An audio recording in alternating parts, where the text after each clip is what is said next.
વહેલી સવારથી લોકોમાં અદ્ભુત ઉત્સાહ છે. આજે આપણે શું કરવાનું?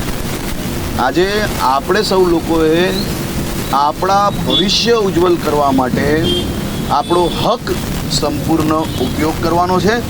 માત્ર પોતાના 10-15 મિનિટ સમય આપીને આપણે આપણા દેશના વિકાસની ગતિને આગળ વધારવાની છે. મારી સૌ ગુજરાતીઓને વિનંતી છે, ગુજરાતના સૌ નાગરિકોને વિનંતી છે, બે હાથ જોડીને વિનંતી કરું છું કે આજે મતદાનનો ઉપયોગ જરૂરથી કરજો, વધુમાં વધુ મતદાન કરજો. આપણે ગુજરાતના નાગરિકો એ જાગૃત નાગરિક છે, એનું અવશ્ય આજે સૌ લોકો આગળ વધારશો અને મને વિશ્વાસ છે કે વધુમાં વધુ મતદાન આજે થશે. હર્ષભાઈ, જે ઓડિયો ક્લિપ વાયરલ થઈ છે એમાં કોનો ઉલ્લેખ છે, શું વાત કરવામાં આવી છે? એ ઓડિયો ક્લિપ આપ સૌની ન્યૂઝ ચેનલોના માધ્યમથી જ મને બી સાંભળવા મળી છે.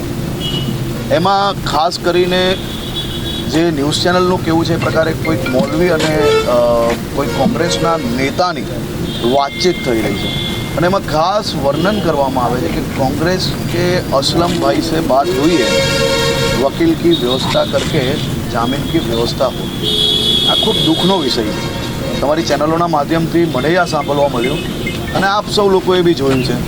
આ પ્રકારના લોકોને છોડાવવા માટે આપણે કોઈ બી પ્રકારની મદદ ના કરવી.